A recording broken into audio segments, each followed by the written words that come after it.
Hi everyone, my name's Malin Adams and I'm in Mrs. Torrance's 3rd grade class and I'm reading Charlie and the Chocolate Factory, Chapter 17, Augustus Gloop Goes Up the Pipe. When Mr. Wonka turned around and saw what Augustus Gloop was doing, he cried out, "Oh no, please Augustus, please, I beg you not to do that. My chocolate must be untouched by human hands." "Augustus," called out Mrs. Gloop, "didn't you hear what the man said? Come away from that river at once." "This stuff is terrific," said Augustus, taking not the slightest notice of his brother or Mr. Wonka. "Oh boy, I need a bucket to drink it properly." "Augustus," cried Mr. Wonka, hopping up and down and waggling his stick in the air, "you must come away. You are dirtying my chocolate." "Augustus," cried Mrs. Gloop. "Augustus," cried Mr. Gloop. But Augustus was too deaf to hear everything except the call of his enormous stomach. He was now lying full length on the ground, with his head far out over the river, lapping up the chocolate like a dog. "Augustus," shouted Mrs. Gloop, "you'll be giving that nasty cold of yours about 1,000,000 people all over the country." "Be careful, Augustus," shouted Mr. Gloop, "you're leaning too far out." Mr. Gloop was absolutely right, for suddenly there was a shriek, and then a splash into the river, and then Augustus Gloop, and in 1 second he had disappeared under the brown surface. "Save him!" screamed Mrs. Gloop, going white in her face and waving her umbrella about. "He'll drown, he can't swim a yard. Save him, save him! Good heavens, women, I'm not diving in there. I've got my best suit on." Augustus Gloop's face came out of the surface and painted brown with chocolate. "Help, help, help!" he yelled. "Fish me out!" "Don't just stand there," Mrs. Gloop screamed at Mr. Gloop. "Do something." "I am doing something," said Mr. Gloop, who was now taking off his chocolate and getting ready to dive into the chocolate. But while he was doing this, the wretched boy was being sucked closer and closer toward the mouth of one of the great pipes which was dangling down into the river. Then all at once the powerful suction took hold of him completely and was pulled under the surface into the mouth of the pipe. The crowd on the river bank waited breathlessly to see where he would come out. "There he goes!" somebody shouted, pointing upward, and sure enough, because the pipe was made of glass, Augustus Gloop can be clearly seen shooting up inside it, head first like a torpedo. "Help! Murder! Police!" screamed Mrs. Gloop. "Augustus, come back at once. Where are you going?" "It's a wonder to me," said Mr. Gloop, "how that pipe is big enough for him to go through it."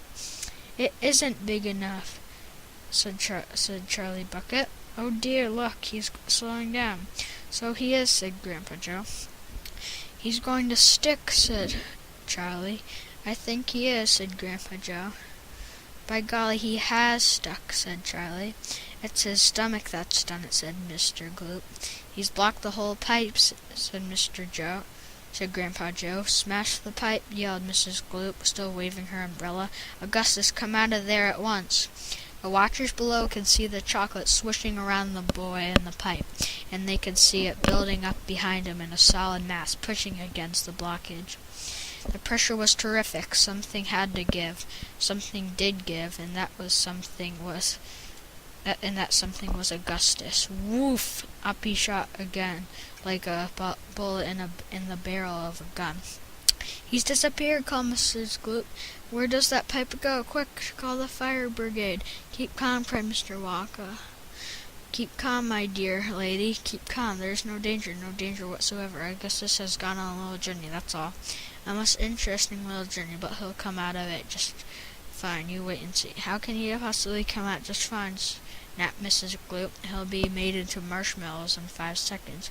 "Impossible," said Mr. Wonka. "Unthinkable, inconceivable, absurd. He could never be made into marshmallows." "And why not, may I ask?" shouted Mrs. Gloop.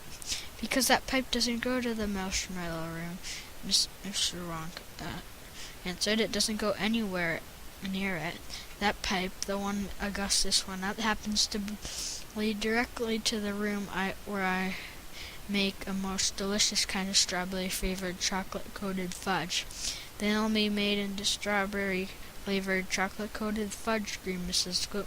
"My poor Augustus, they'll be selling them by the pound all over over the country tomorrow morning. Quite right, said Mr. Gloop. I know I'm right, said Mrs. Gloop. It's beyond a joke. It's beyond a joke, said Mr. Gloop. Mr. Wonka doesn't seem to think so, cried Mrs. Gloop. Just look at him. He's laughing his head off. How dare you laugh like that when my boy's just gone up a pipe, you monster, she shrieked, pointing her umbrella at Mr. Wonka, as though she were gonna run him through. You think it's a joke, do you? You think that sucking my boy up into your fudge room like that is just one big colossal joke? He'll be perfectly safe, said Mr. Wonka, giggling slightly. He'll be chocolate fudge, shrieked Mrs. Gloop. Never, cried Mr. Wonka. Of course he will, shrieked Mrs. Gloop. I wouldn't allow it, cried Mr. Wonka. And why not? Shrieked Mrs. Gloop. Because the taste would be terrible, said Mr. Wonka. Just imagine it, Augustus-flavored chocolate-coated gloop. No one would buy it. They most certainly would, cried Mrs. Gloop indignantly. I don't want you to think about it, shrieked Mrs. Gloop. Nor do I, said Mr. Wonka, and I do promise you, Malin, that your darling boy is perfectly safe. If he's perfectly safe, then where is he? Snapped Mrs. Gloop. Lead me to him this instant. Mr. Wonka turned around and clicked his fingers sharply. Click, click, click, 3 times. Immediately an Oompa Loompa appeared as if from nowhere and stood beside him. The Oompa Loompa bowed and smiled, showing beautiful white teeth.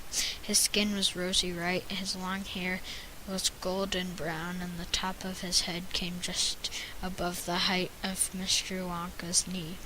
He wore the usual deerskin slung over his shoulder. Now listen to me, said Mr. Wonka, looking down at the tiny man. I want you to take Mr. and Mrs. Gloop up to the fudge room and help them to find their son Augustus. He's just gone up there. Oompa Loompa took one look at Mrs. Gloop and exploded into peals of laughter. Oh, do be quiet, said Mr. Wonka. Control yourself. Pull yourself together. Mrs. Gloop doesn't think it's funny. Doesn't think it's at all funny. You can say that again, said Mrs. Gloop. Go straight to the fudge room, Mr. Wonka said to the Oompa Loompa, and when you get there, take a long stick and start poking around inside the big chocolate mixing barrel. I'm almost certain you'll find him there. You've better look sharp. You'll have to hurry. If you leave him in the chocolate mixing barrel too long, he's liable to get poured into the fudge boiler, and that would really would be a disaster, wouldn't it? My fudge would be quite uneatable. Mrs. Gloop let out a shriek of fury. I'm joking, said Mr. Wonka, giggling madly behind his beard. I didn't mean it. Forgive me, sir. Forgive me. I'm so sorry. Goodbye, Mrs. Gloop and Mr. Gloop. Goodbye. I'll see you later. As Mr. and Mrs. Gloop and their tiny escort hurried away, the 5 Oompa Loompas on the far side of the river suddenly began hopping and dancing about and beating wildly upon a number of very small drums. Augustus Gloop, they chanted. Augustus Gloop, Augustus Gloop, Augustus Gloop. Grandpa, cried Charlie, listen to me. Listen to them, Grandpa. What are they doing? Shh, whispered Grandpa Joe. I think they're going to sing us a song. Augustus Gloop, chanted the Oompa Loompas. Augustus Gloop, the great big greedy nincompoop. How long could we allow this beast to gorge and guzzle, feed and feast on everything he wanted to? Great Scott, it simply wouldn't do. However long this pig might live, we're positive he'd never give even the smallest bit of fun or happiness to anyone. Or what we do in cases such as this, we use the gentle touch. We carefully we take the brat and turn him into something that will give him great pleasure to us all. A doll, for instance, or a ball, or marbles, or a rocking horse.